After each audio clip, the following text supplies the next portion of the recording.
लिखित आउनु पर्यो नि। उहाँले बोल्ने तपाईँहरूले टेबल ठटाउने कार्यपालिकामा पहिलोचोटि बस्दै हुनुहुन्छ कि के हो? प्रमुखज्यूले कसरी बुझ्नुभयो? मैले फुटपाथमा पार्किङ गर्ने कुरा गरेकै छैन। केमा पार्किङ? मैले सडकमा कुरा गरिरहेको छु। सडकमा पाइँदैन पार्किङ गर्नु।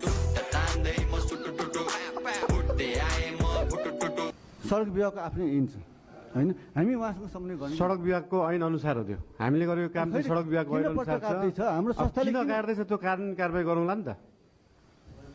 कानुन कारबाही ढिला होला, त्यहाँ काम पहिले भइरहेछ। काम त ठेका लगाएपछि काम भइहाल्छ नि। काम त ठेका लगाएपछि काम भइहाल्छ नि। अनि बोले जस्तो कुरा कहाँ हुन्छ र? गाह्रो छैन, गाह्रो छ भनेर बसियो भने त चुप लाएर सुतेर बसे भइगयो त। गाह्रो छ आज के उठ्नु, आज म दिनभरि सुतेर बस्छु भन्दा भइगयो। गाह्रो छ भने त भएन नि। काम गर्न दिन्छ भने स्वतन्त्र व्यक्तिलाई काम गर्न गाह्रो हुन्छ। काम गर्न दिने र नदिने भन्ने कुरै छैन नि। स्थानीय सरकार हो नि त। स्थानीय सरकार मेयरलाई काम गर्न दिने र नदिने भन्ने त कुरै छैन। त्यो त सरकार हो। त्यहाँ अपोजिसन बसेर त्यहाँनिर टेबल ठट्टाउने होइन नि त। त्यो रिस्टेट गर्नु, पुनर्स्थापना गर्नु, फर्काउन सहमति गरिसकेर यहाँ बसेर सबै सहमति गरिसकेर पत्र काट्छ भने त्यो हाम्रो जिम्मेवारी हो त। खै त के त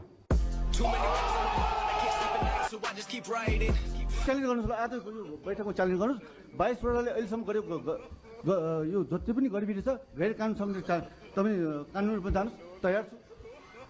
तपाईँले कति बस्यो भनेर यहाँ यो सहर बन्दैन। तपाईँलाई के च्यालेन्ज दिने ल भन्नु? के कुरा के भनिराख्नु भयो? म्युजिक